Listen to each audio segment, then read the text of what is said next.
Billionaire father sees black waitress holding his disabled son, and beginning, the fractured air. The neon skyline of New Arcadia stretched endlessly across the horizon, a city of glass towers, levitating trains, and hovering drones that hummed like restless insects. Inside one of those towers, Lucy Unveiled, billionaire founder of Unveiled Dynamics, stood before the panoramic window of his office, his reflection fractured across the glass like a broken mirror. He was a man who had everything, except peace. Lucian had built an empire from the ashes of Earth's last economic collapse. His company manufactured synthetic limbs, neural implants, and biofusion organs, technology meant to repair humanity. Yet, ironically, he couldn't repair the one thing he loved most, his son, Aiden. Aiden had been born with a rare neurological disorder.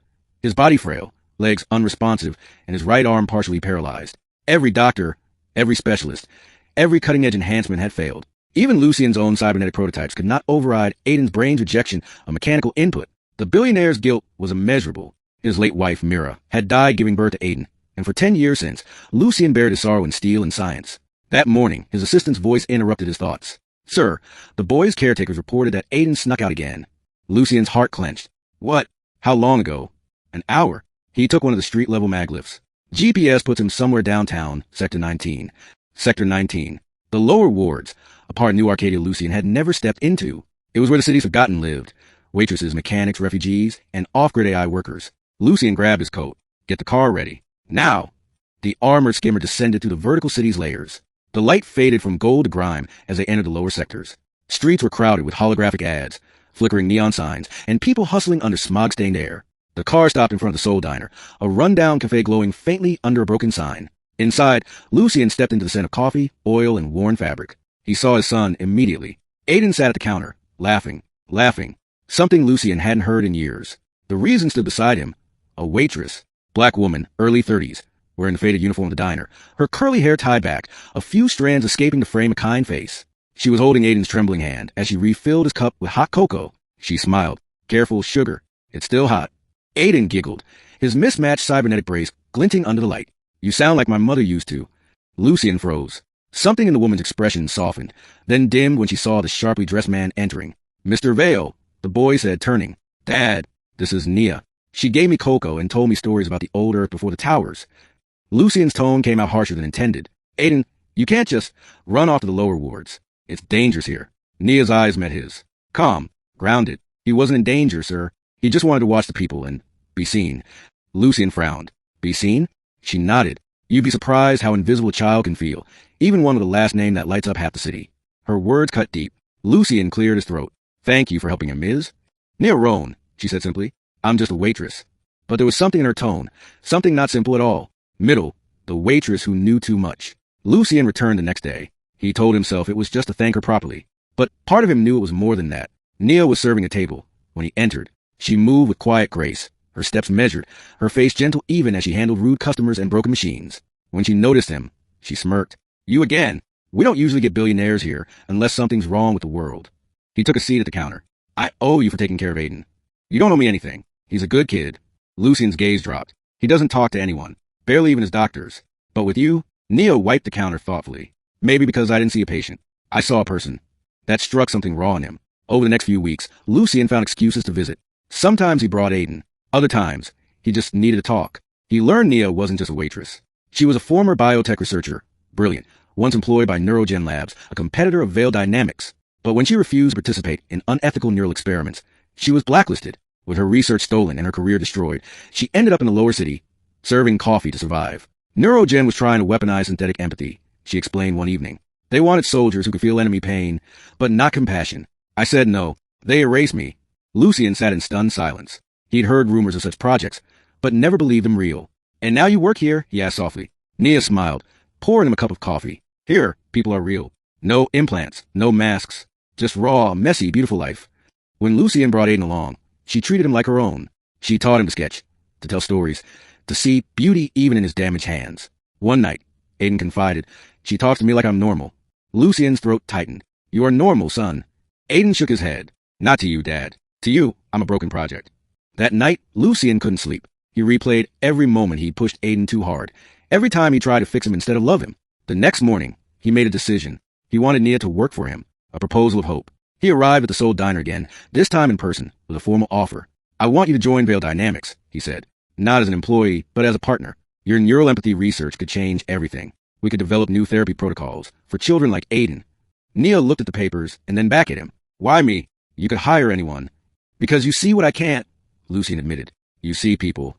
Her expression softened, but there was caution in her eyes. Partnerships with billionaires don't end well. They end with control contracts and golden cages. Lucian sighed. You don't trust me. Should I? She asked. Before he could answer, the diner's door burst open. 3 men in gray suits entered. Corporate mercenaries, their neural lenses glowing faintly blue. The tallest one spoke. Ms. Roan, you've been served. Violation of Section 9. Intellectual Retention Clause. Nia's eyes widened. They found me. Lucian stepped forward. Who are you with? The mercenary smirked. Neurogen Labs. She stole proprietary data when she left. That's a lie. Nia snapped. They stole my work. Lucian's voice dropped, cold and sharp. You're trespassing on private property. Leave. Or what? The mercenary sneered. You'll sue us. Lucian pressed his wrist link. No, I'll erase you from every security contract in this city. The mercenaries faltered, recognizing his authority. After a tense silence, they turned and left. Nia exhaled shakily. You shouldn't have done that. They'll come after you now. I don't care, Lucian said. I protect what's mine. The moment the words left his mouth, he realized their double meaning. Nia looked at him, uncertain whether to feel gratitude or fear. Middle climax. The Project Phoenix child. Weeks passed. Under Lucian's protection, Nia joined Veil Dynamics under a new division. Project Phoenix, a collaboration to create a neural interface that could heal, not override, damaged nerve connections. Together, they worked day and night. Aiden often joined them, his laughter echoing through the sterile labs. For the first time, the billionaire father felt something he hadn't felt since his wife died. Family. But peace was temporary. One night, alarms blared through the Veil Tower. Security drones whirled overhead, and the AI mainframe flickered. Lucian ran into the lab. Nia was there, her face pale, holding Aiden's limp body in her arms. What happened? Lucian shouted. The neural core. We were testing the empathy link. Aiden, he wanted to try it himself. He thought he could help us calibrate it. But the system overloaded. Lucian's vision blurred. He's not breathing. I stabilize him. Nia said quickly, but we have minutes before the neural degradation spreads. Without hesitation, Lucian tore off his wrist link, connecting it to the terminal. Use my neural pattern. Link me to him. Nia froze. Lucian, if you do that, your consciousness could. Do it. Her hands flew over the console. Cables hummed. The air shimmered with static energy as the neural sync began. Lucian's mind plunged into darkness. Inside the neural core, he found himself standing in an endless white void. Ahead, he saw his son, Aiden, floating amid glowing strands of light, his body fading. Dad. Aiden's voice trembled. Why are you here? Lucian approached. To bring you home. You can't. I'm broken. You said it yourself. Lucian's voice cracked. No, son. I was wrong. You're not broken. You're beautifully human.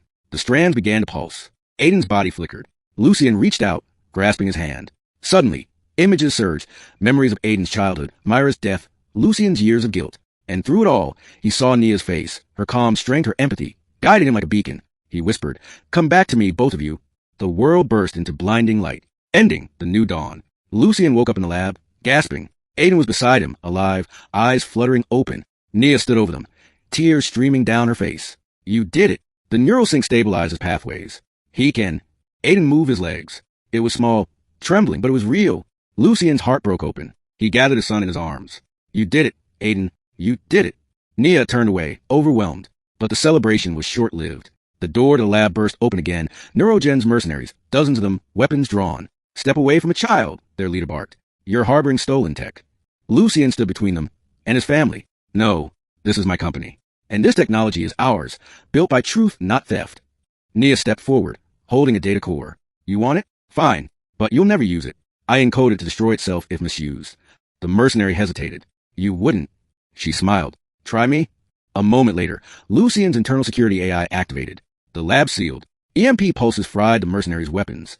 Within minutes, they were subdued by robotic guards. When it was over, Nia slumped against the console, exhausted. Lucian approached her slowly. You risked everything. So, did you? She said quietly. He knelt beside her. Nia, before you came, I was building machines to fix the world. But you showed me how to heal it. She met his eyes, a small smile forming. And you showed me that even the powerful can still learn to listen. Aiden, now standing with trembling strength, looked at them both. Can we go home now? Lucian smiled through tears. Yes, son. Home. Epilogue, the cafe at dawn. Months later, the Soul Diner reopened, restored by Veil Dynamics funding. The lower city flourished as Lucian redirected his wealth to rebuild the forgotten sectors. Inside the cafe, Nia served customers as Aiden, now walking with minimal support, sketched designs on his datapad. Lucian entered quietly, watching them from the doorway. Nia looked up, smiling. You know, you don't have to keep coming here, Mr. Vale. You're not my boss anymore. He smiled back. No, but I'd like to be something else. Her eyebrow arched. Something else. He extended a small hollow case. Inside was a neural pendant, half gold, half steel. A gift from Aiden and me. She opened it, eyes widening as the pendant glowed with a gentle hum. It projected a holographic image of Aiden walking, a symbol of rebirth, of hope. Nia looked up at Lucian. You realize this means you owe me a lifetime of coffee? Lucian chuckled softly. Deal. As the sun rose over New Arcadia, its light filtered to the cafe's windows, catching the reflections of chrome and warmth. For the first time in years, Lucian Vale, the man who built the world out of steel, felt something truly human. Not control, not wealth, but connection.